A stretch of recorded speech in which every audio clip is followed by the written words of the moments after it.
Hello, please excuse the fact that I'm on my phone again and I look kind of a mess. But I really wanted to do this video because I've had one of the worst weeks of my life, and I think primarily it has to do with my borderline personality disorder, so I want to do a video on that. Borderline personality disorder is otherwise known as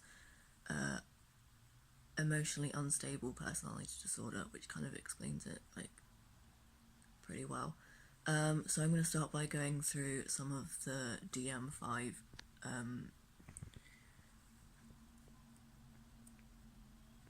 the DSM-5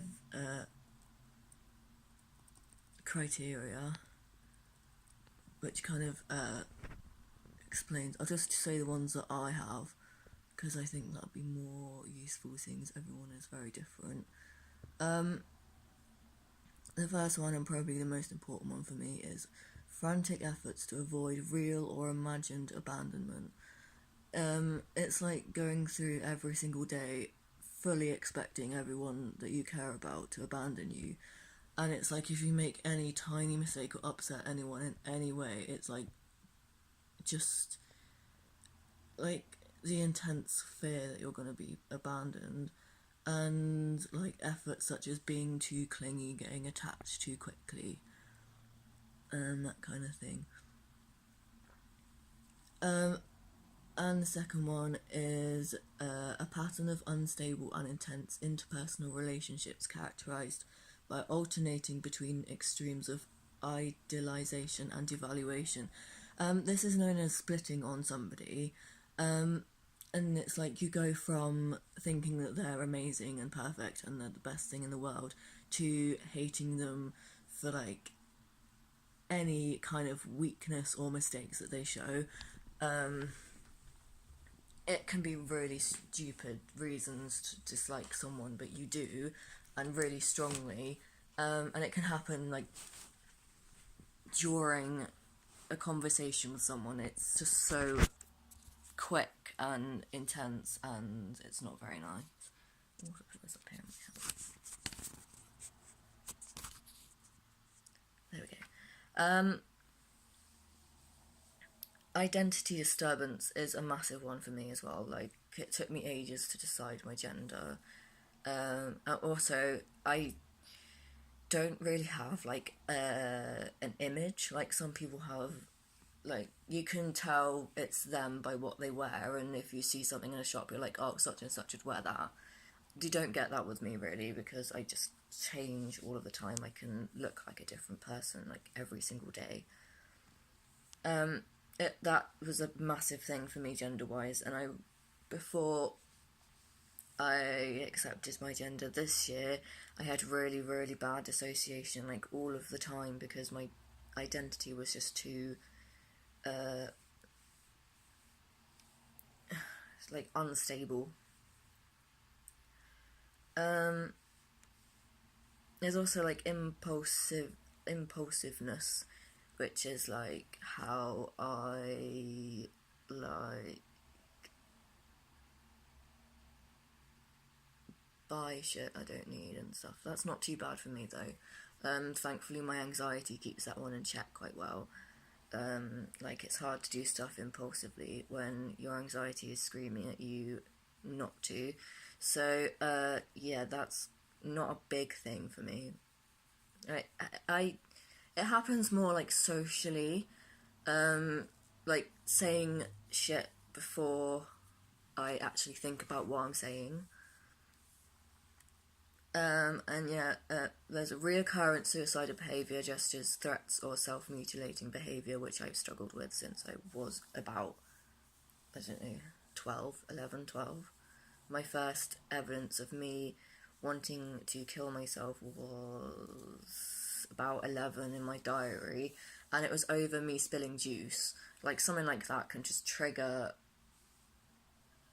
like suicidal thoughts like so easily, and it's so stupid and ridiculous, but like spilling that juice made me think I was a useless person, I couldn't do anything right, I didn't deserve to be alive because I was just so useless. Um, Affective instability due to a marked reactivity of mood, i.e. Intense episodic dysphoria, irritability, or anxiety. Yeah, I get that really badly. Chronic feelings of emptiness, yes, definitely. Also, that's to do with my attention-seeking behaviour, because it's like if I don't get a quota of attention per day, like, I feel just like I'm fading away. Like, I just like I stop existing in a way. Or like my life is useless and just has no purpose. Inappropriate, intense anger or difficulty controlling anger, e.g. frequent displays of temper, constant anger, recurrent physical fights. I've never actually fought anyone physically, but like I get so aggressive and angry over nothing, or like something small will trigger like a massive amount of like anger and frustration and like lashing out and saying things I shouldn't say, etc. So that happens to me a lot. And yeah, severe dissociative symptoms, like I got that a lot, like I want to say last year sometime. Just so bad, like you jump at your own reflection in the mirror. Like I once got so stressed out that I was like scared of my own body, which is kind of ridiculous, but that's how you feel at the time.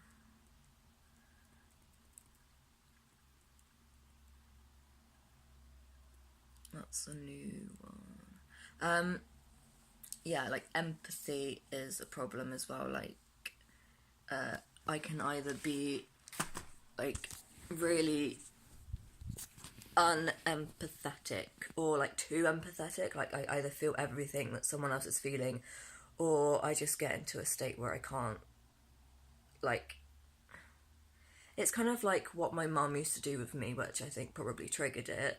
It's like, they'd do something and they'd be anxious by it, and they'd be like, oh, don't be so silly, it's not that bad. That's kind of that lack of empathy, and I obviously feel really bad about doing it, but like if I'm in that mindset, I can't like not feel that way. It's just really like hard to feel like justifiable, like rational feelings.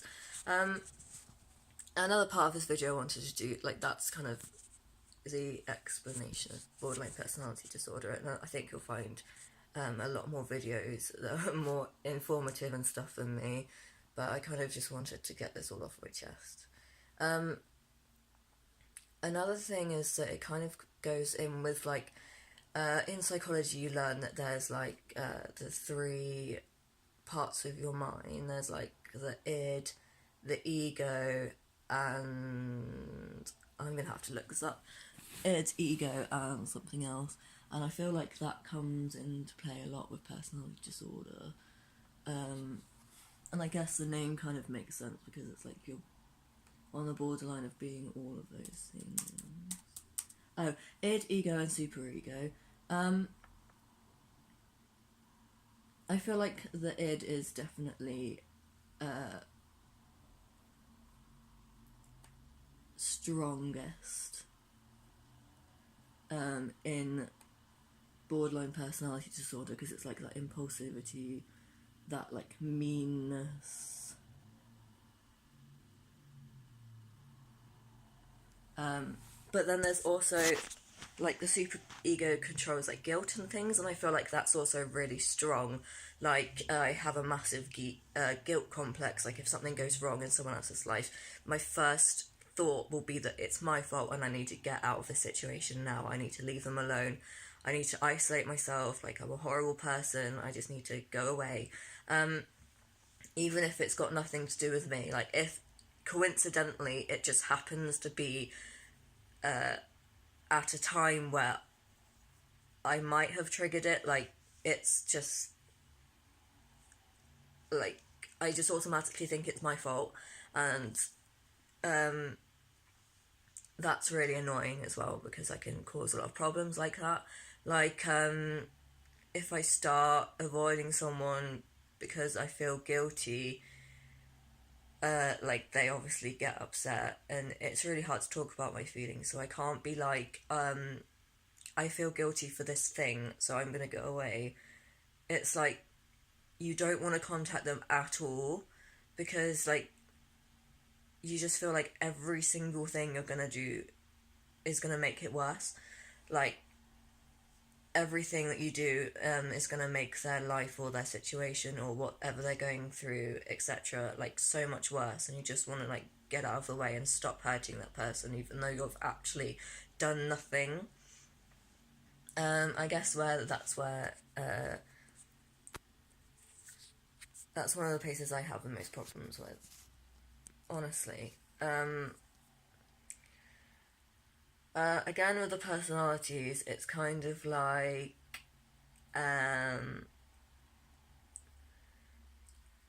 you have different sides of your personality, and like the massive one is like this black being that just wants to self-destruct all of the time and is angry, is mean, cruel. And for me, when I have a meltdown, that's what comes out. So I start like being like truly horrible to people, even though I myself, in my right frame of mind, would never do that. But it like takes over your brain. You can feel it as like a black smoke like coming into your mind, and there's nothing you can do to stop it. And also, once I've done having a meltdown, it feels like, when you're waking up, or you've been, I don't know if a lot of people daydream like as much as I did, but when you're like really, really, really zoned out, and then you sort of come back and it's sort of like you're being like doused with like water or something, and you're like coming back up to the surface.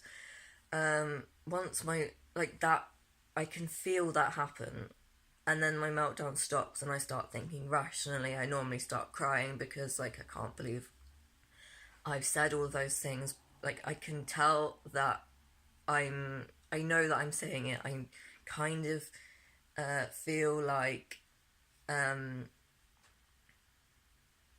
in the background while this thing is like taking over my brain and my body and my mouth.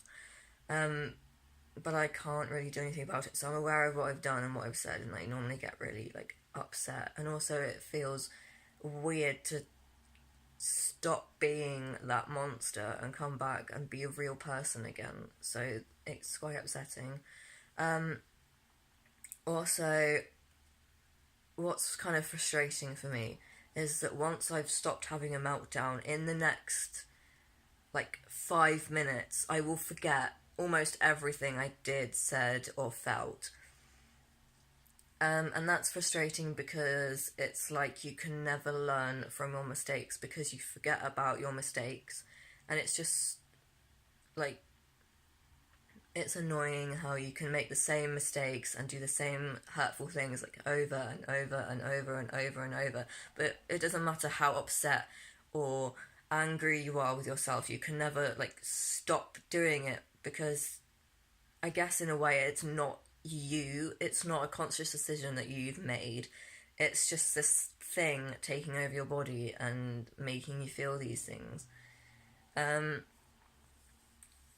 guess that's kind of what I wanted to talk about. Like, I feel like borderline personality disorder is kind of just seen as like attention seeking, like impulsiveness. Like, I feel like it's not seen to be as bad as it actually is. Like, it's terrifying, it's horrible, it makes you feel like useless, it makes you feel like a horrible person. Like, a lot of my suicidalness comes from the feeling that I need to destroy whatever's inside of me that's causing me to hurt people.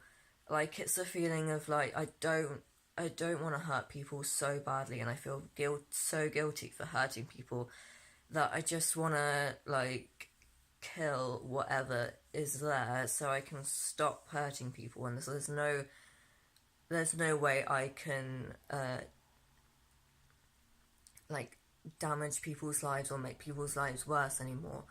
But it's like also on the same spectrum, on the same subject, it's like I don't want to kill myself. Like, myself is okay, I like myself.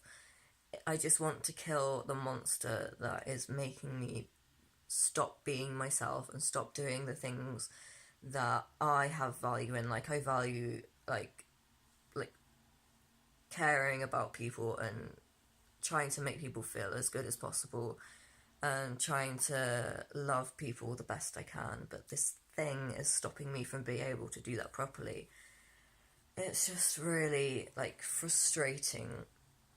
And another really bad thing about BPD is that people don't want to diagnose it. People don't want to give you BPD specific therapy. So it's kind of like you're completely alone. There's no way of ever recovering from this. Also, personally, I've not experienced any traumas. So from that side of things, it won't help me to have like therapy that focuses on my childhood and stuff. So like, you can't just get me to talk about therapy and for talk about traumas and for it to fade away, because I haven't had any. I think my BPD was caused by my parents being like apathetic towards my negative emotions, like just got told that I was being silly and stuff, and that kind of thing. So yeah, I can't talk about that and have everything like go away and be better. It's just annoying. Luckily, with my anti-anxiety medication, it has reduced the amount of meltdowns and the amount of emotional turmoil I've experienced. And I feel like the only way you can really control or make your life better is by having someone who understands and can deal with your meltdowns and like try and comfort you after you've come back from being like completely disgusting towards them,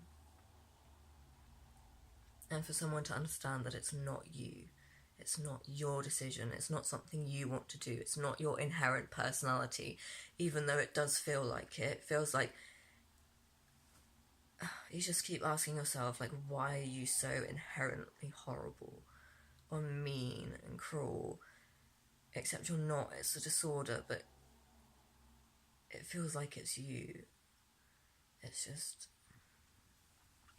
not nice at all. And I feel like it's not talked about enough, honestly, and the bad parts of it aren't talked about enough. Like, it's honestly complete hell to live with. Like, almost every day is like an emotional battle. It's like trying to keep this monster inside of you caged up while also not feeling bad that you've got this monster inside of you. And it's just really like frustrating.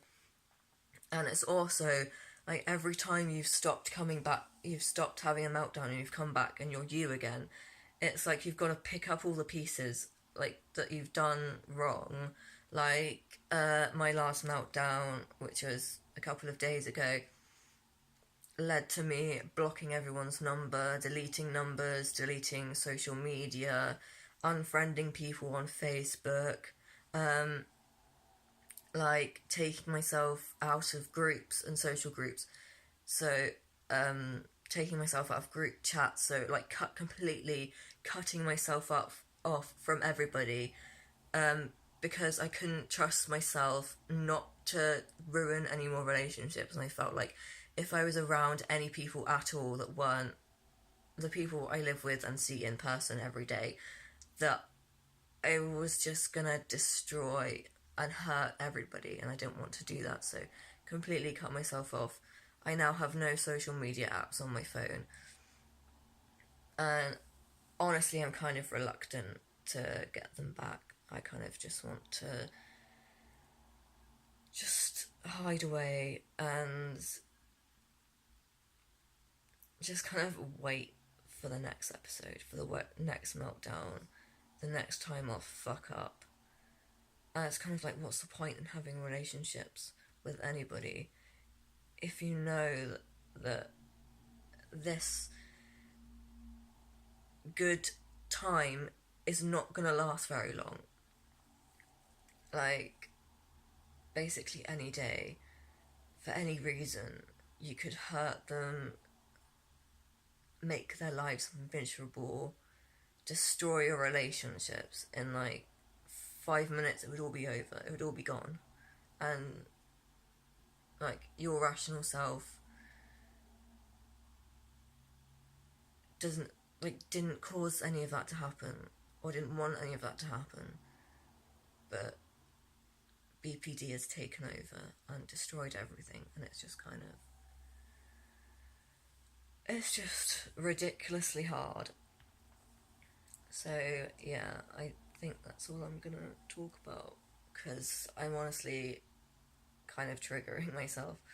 But yeah, seeing as it's Mental Health Awareness Month and everything, and seeing as this has affected my life considerably and those around me considerably over the last couple of days, I just kind of wanted to explain what it was like, maybe so I could explain it better to them. Not that I would think that would help at this point, honestly. But yeah, hopefully that's been informative. Hopefully that will help people. Might do a more positive video at some point. But yeah, that's all I've really got to say today. So, goodbye. Thank you for listening.